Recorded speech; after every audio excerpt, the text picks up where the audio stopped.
Hi, everybody. Welcome to another Chats with Chaudhry. I hope you're safe and well. Today, I'm delighted to be joined by a returning guest, Noel Maestre, who is the Vice President of Life Sciences at CRB, and a new guest today, Peter Walters, who is Director of Advanced Therapies from CRB. And today we're going to be talking about their recently published Horizons Life Sciences report, which looks at the evolving science and business of drug manufacturing. Because they interviewed over 500 industry experts to get their views on what's going on in the marketplace. So we're going to be talking about the findings from that report. So first of all, Noel, Peter, lovely to see you both. How are you? Doing great. Very Excellent. Nice to see you again, Rizwan. Well, it's lovely to see you again, Noel, as well. And I know it's very early. It's 8 o'clock in the morning where they are on the West Coast, and it's now coming up to 4:10, but it's very, very dark here in Surrey right now. I've got my curtains drawn and I've got a light on just to shine on myself. So, gentlemen, it's lovely to see you both. Before we start talking about the report, for those people not familiar with CRB, would you mind giving a quick overview of who CRB are and your own particular roles as well? So, now, would you like to start? Sure, gladly. So CRB is about a 1,600 person firm that is focused on two market segments, life sciences and food and beverage. And we're a fully integrated consulting, architectural, engineering, construction, kind of a turnkey provider focused on generally North America and different parts of Europe. Brilliant. And your own role, Noel, was you're heading up the life science team? Correct. Yeah. So I just transitioned to a new role this year. And so I'm Vice President of Life Sciences for CRB. Really, my focus is on corporate strategy for the life science sector. Brilliant. And Peter, what's your role and background? So I've been with CRB for, I think this will be coming up on 10 years now. Grew up, so to speak, in process development lab, working on aseptic processing, and joined CRB to really join a greater family of engineers through and through. And yeah, with my role now currently as Director of Advanced Therapies, I really help forward internally and externally our idea of innovating within that space and best practices, and we're trying to make sure that we're doing as a company all that we can do to help support the advanced therapies submarket. Brilliant. So now let's talk about the report. I mean, this isn't the first year you've done the report, is it? I mean, you've done it for a number of years. So how long has the report been going for, and why do you produce it? This is the second life science report that we've published. So our first one was last year, and it was focused predominantly on cell and gene therapy. We also published another report for our food and beverage market, which is focused on, very interesting, focused on protein production. So basically growing up food in bioreactors, and we issued that earlier this year. This is the second life science report that we've published, and got a lot of traction from last year, and decided that we wanted to obviously keep going because we got a lot of great feedback. This one is focused, it's quite broader scope than the cell and gene therapy one. We really wanted to cover all different aspects of the life science market, and really focusing on all the changes that have been happening over the last 24 months have created a lot of disruptive conditions within the life science industry. And so whether that's on the science side or the project execution side, or it's on the technology side, and this is really what the report is focused on. Right. Well, that's I'm glad you said that, because obviously, as you said, disruption is the underlying theme of the report. So how would you characterize, if I get my teeth in right, how can you characterize how the life sciences industry has been disrupted over the last 2 years? Because obviously the pandemic has had a massive impact on that as well, obviously. Yeah, so from our survey respondents, we definitely saw that there was definitely a capital displacement as a result of pandemic. People had to put a lot of their planned efforts on hold. Not surprising, because of things like Project Operation Warp Speed, right? Sort of pushed everything else out of the way. Yep. And I think as a result of that, companies are trying to now make up for lost time. So speed to market went from being priority 2 or priority 3 on most people's project radar to being, by and large, priority 1. Everyone now is, again, trying to make up for last time, and trying to get clean space, trying to get lab space as fast as is possible to help support their development pipelines, which are not slowing down, right? Right. Okay. I mean, you mentioned speed to market. So how have expectations changed, not just amongst the manufacturers, but also consumers? Yeah, great question. I think a lot of the concepts around lean delivery and project execution, facility realization have been there. A lot of times they've been coming out of other industries, and the life science industry has been a little bit slow to really adopt to it. I think Operation Warp Speed sort of forced a lot of companies into forced adoption, because that was the only way to execute within those timeframes. And I think as a result, saw that most of those cases performed as advertised. And so now expectations for speed have sort of been reset. I think we go back and look at project timelines from 4 years ago that we were really proud of. They are laughably long compared to execution timelines that are being performed now, post-pandemic. And so I think there's definitely a lot more, again, adoption of lean principles and parallel processing and adoption of prefabricated materials and modular type materials, PPMOF, as a means of executing much, much faster. And yeah, companies that are adopting to those are seeing those realized in real time. Right. Noel, do you have anything to add to that?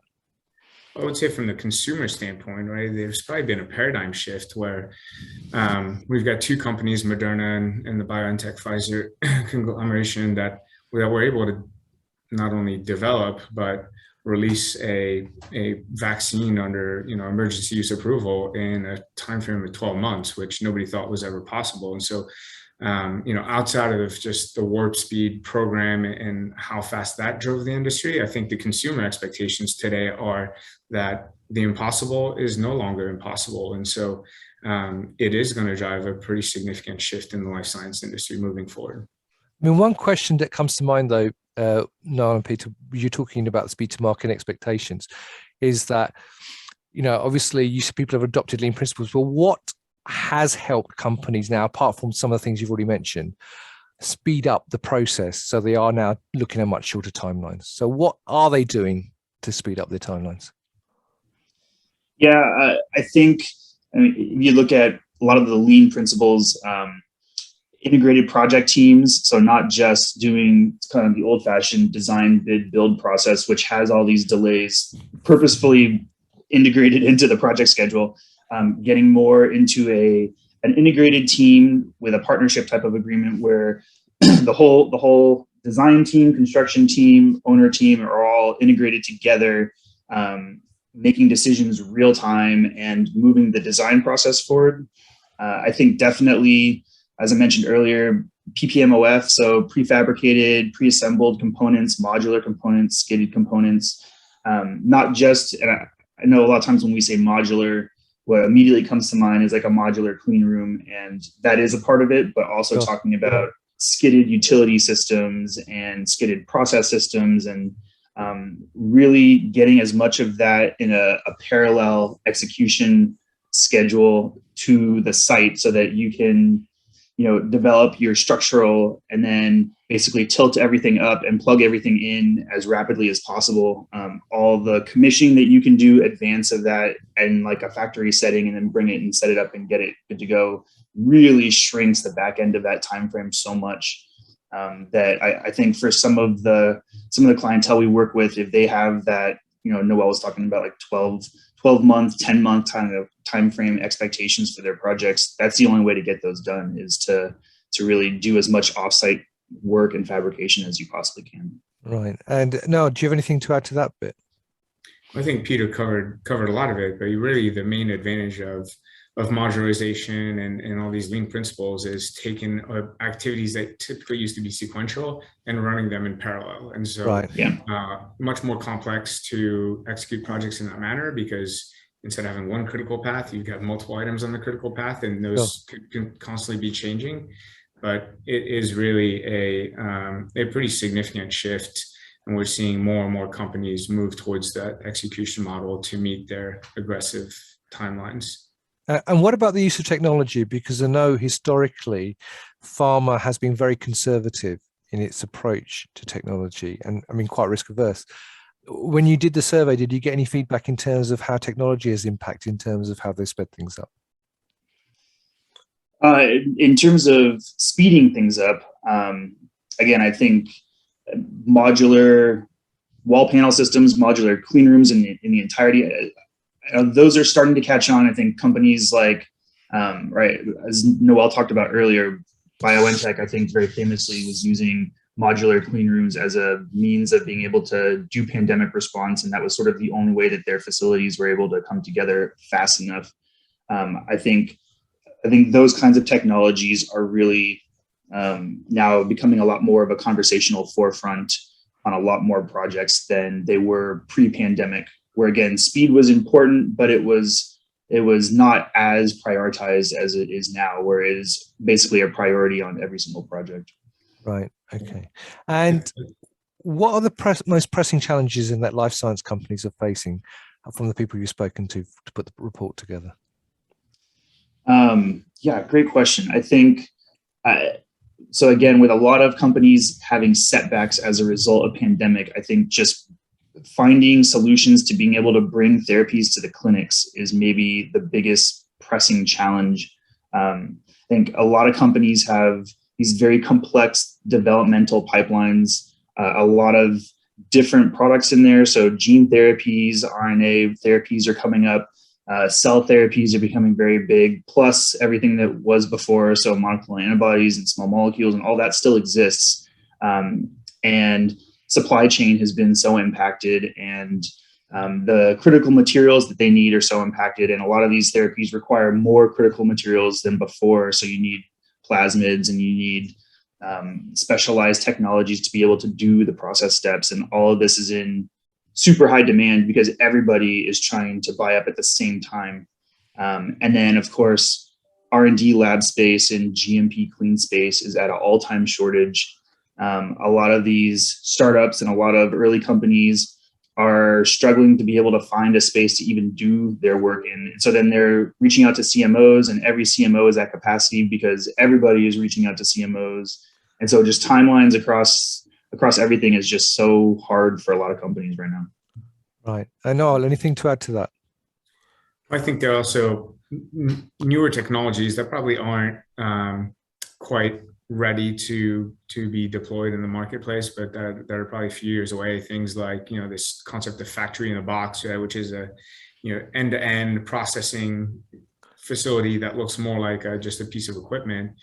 And just, talk about overall facility design. We went away from the ages of, big stainless steel facilities that had hundreds of thousands of kilometers of piping, and really have condensed a lot of that into single-use pieces of equipment that, kind of plug and play a lot faster.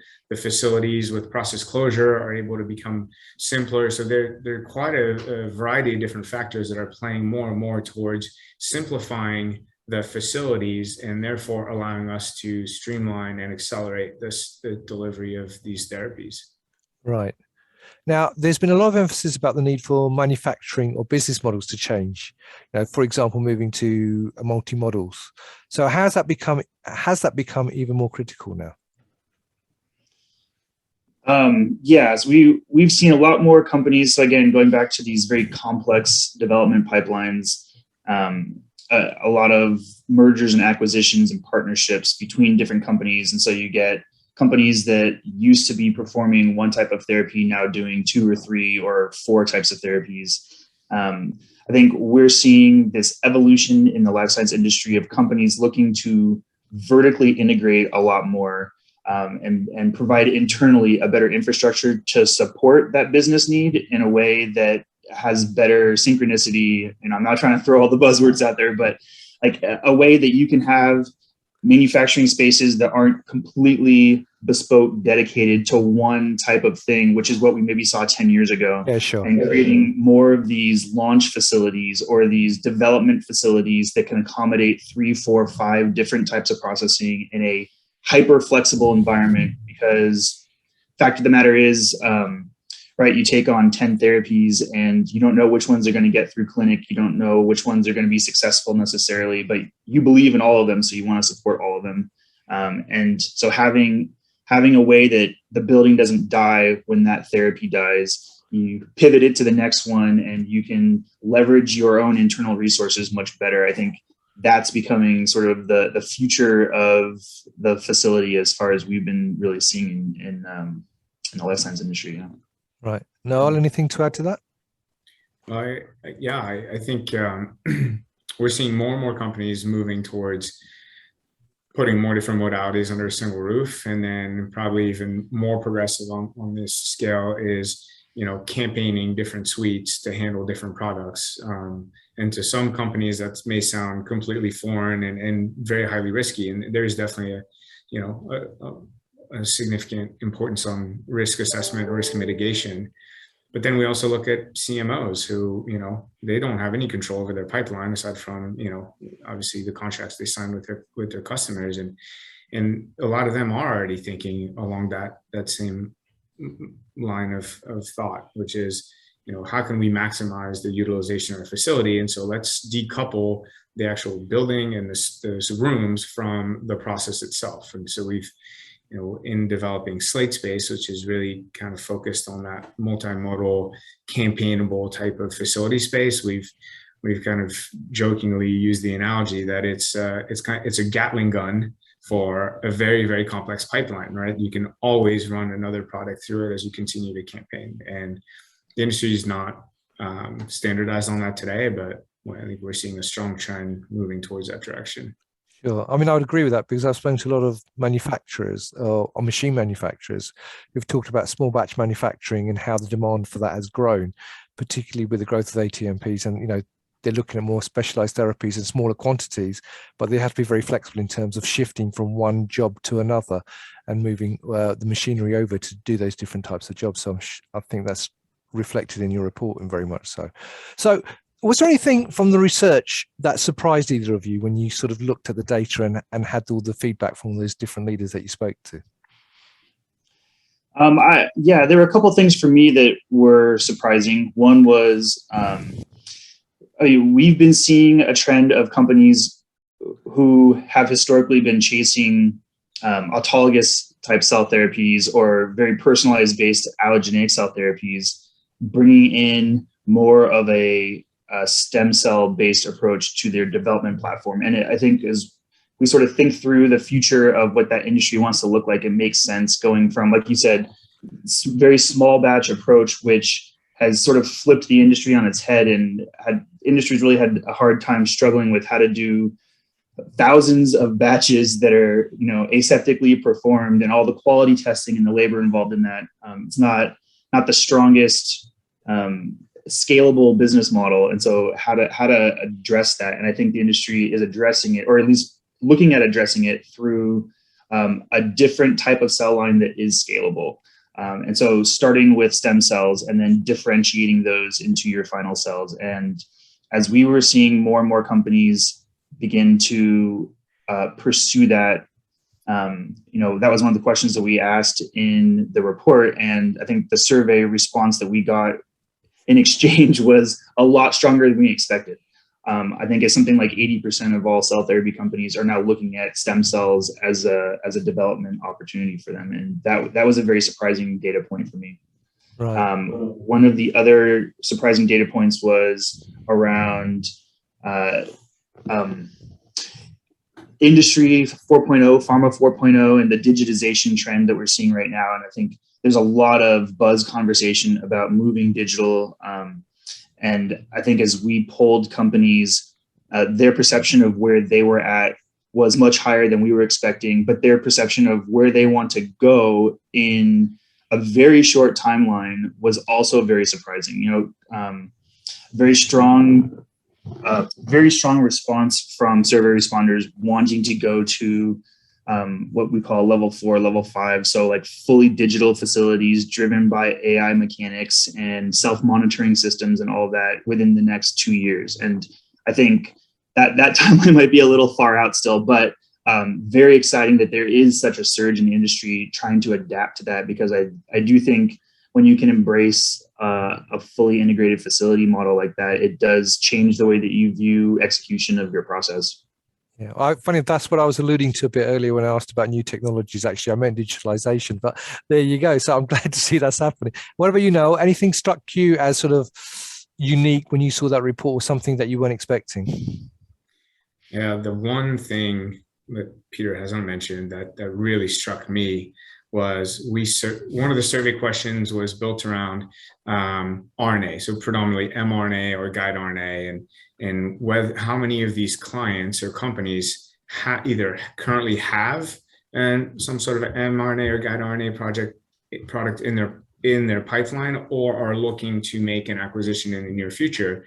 And out of 500, the response rate, it was 1 in 5 companies are looking to either have a product or looking to have such a product in their pipeline, which 2 years ago, obviously, that number might have been 1 in 500 or maybe more. And so, obviously there are a lot of other applications for mRNA beyond just global pandemic vaccine development. Sure. A variety of different indications like oncology and autoimmune diseases, and a variety of other different applications that I think we're really going to see mRNA be the next really disruptive therapy on the market. And clearly, all these companies are thinking the same thing if they're all including in their pipeline. Right. Okay. Now, obviously, we started talking about, because this is the first report, you're looking at the last 2 years, and the pandemic has had a huge impact on what happened in the market. So how has the industry's operations changed in response to the changing science? As you mentioned mRNA, so such as new applications and advancements such as cell and gene therapies and RNA therapies. How has the market changed and their operations changed?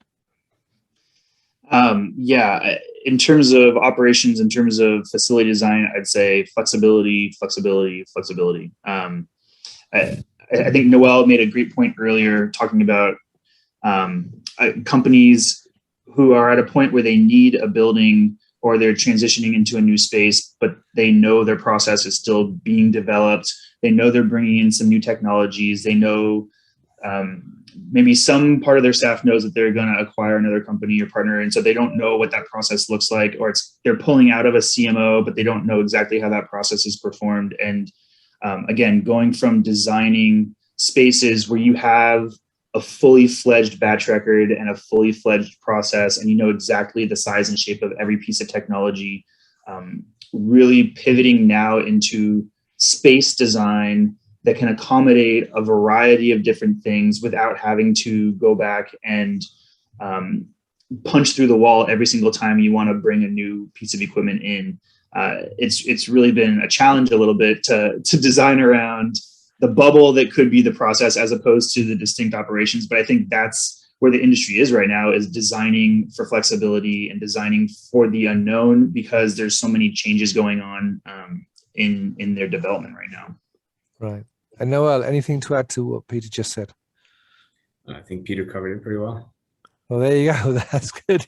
There you go, Peter. See, you did it so well. Now I can't add anything, so that's good. Right. So closing up then, so how would you sort of sum up your thoughts for the future based on the report then, Peter? I mean, having seen the report, what people have said, what's your sort of predictions, or, how positive are you feeling towards the future around life science? Yeah, I mean, I think having read through the report sort of front to back, there's a lot going on. A lot of it does have to do with pandemic response and what has come out of Operation Warp Speed, and again, speed to market, and everybody sort of trying to support their own development pipelines as fast as they can. But there's also a number of other undercurrents, right? Pharma 4.0 has not a lot to do with Warp Speed necessarily, but a lot to do with just bringing life sciences into the present in terms of what's capable technology-wise. What we didn't really get a chance to touch on is the strong push for sustainability. Right. And the life science industry sort of acknowledging that we all need to take responsibility for the water quantities and the plastic quantities and the carbon footprints, and how do we as a world get better about being more responsible about that. And companies are putting a pretty strong foot forward. So we've seen a lot of industries trying to go to fully electrified facilities. And, I think looking at the whole thing, again, I think Noel said our unofficial theme for the report was disruption. And I think that's reflected in that like every chapter is another big change that's kind of rippling through the industry. I think it's a very exciting time to be part of it, because 10 years from now, what we think of as a facility today could look completely different. So I'm excited to see where the industry is going. I have a lot of hope that it's going in the right direction, because I think all these changes are all providing better therapies for the patient. You know, they're looking at curing, or they're looking at treating diseases that have never been treated before. That's all very exciting. And they're doing it in a more efficient, better, smarter way. So I think it's all very positive change. Brilliant. And Noel, same question to you. I mean, what's your sort of underlying thoughts then about the report and your thoughts for the future? I think Peter really captured it really well, which is there's a lot of change coming in the industry, and it's, you know, the industry is evolving at a rate significantly faster than it has over the last 20 or 30 years. And, you know, the science is evolving very fast. The technology changes are obviously evolving as well. And when you take the prospect of curative therapies, which, you know, maybe 5-10 years ago were science fiction, but today the promise is very real. Actually, we already have 1 or 2 of those therapies that are commercially licensed today. And so that's going to drastically change the landscape of, you know, the pharma life science industry. Think about curing diabetes, for example, with a gene therapy, right? How big of an impact that would have on the entire industry. And that's just one major indication.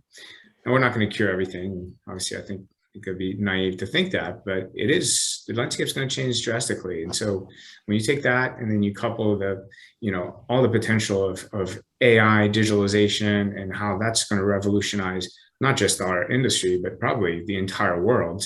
We're looking at, you know, the next 10 to 15 years are probably going to look significantly different than what we've all been used to in the life science industry. Right. Well, I look forward to doing this chat with you in 10 years' time, and we can review that, actually. So it'll be our AI. Yeah. We'll have avatars doing the interview instead. Right. So there you go. All right. Well, fantastic. So if you want to get a hold of the report, how can they get a hold of the report? I think we've got, you can go to our website. It's a free download. All you got to do is sign up for it. And yeah, we encourage everybody who's interested to come get a copy of it. Brilliant. And where can they meet you guys face to face if they want to have a chat with you in person? I think our next big stop is Advanced Therapies Week / Facilitate in Miami, which is end of January. Brilliant. Well, look, gentlemen, I appreciate you getting up and having this early morning call from the West Coast with me. It's never easy when you have to do it first thing in the morning. So thank you very much. It's lovely to see you. It's been a really interesting learning about the findings and the report. So Noel, Peter, thank you very much. It was lovely to see you both. And I wish you lots of success, a fantastic end to the year, obviously, as we come into it. Have a fantastic holiday season and a great start to the new year. And hopefully, you never know, I might see you in Miami as well in January. Sounds great. And yeah, happy holidays, everyone. Thank you very much for having us on. Yeah, it's lovely to see you both. And there you go, viewers. If you'd like to know more about the report and read what the findings were, you can check out the link above the video. It's very easy. Just click on it, sign up. It'll take you only 30 seconds and you can get the full report. Then if you've got any questions from the report, then you can message Noel and Peter. They are on LinkedIn. You can message them directly on there or go through to the CRBI website. And I'm sure that you can ask any questions on the website as well. Or if you happen to be at Advanced Therapies in Miami at the end of January, if you're lucky enough to be there, then make sure you go see the CRB booth and have a chat with the guys there as well. I'm sure they'll be happy to talk to you. So all that's to say is thank you very much. Have a fantastic holiday season and a fantastic new year, gentlemen. And thank you for watching, everybody. Hopefully I'll catch up with you soon. And until next time, as always, stay well and stay safe. Bye-bye.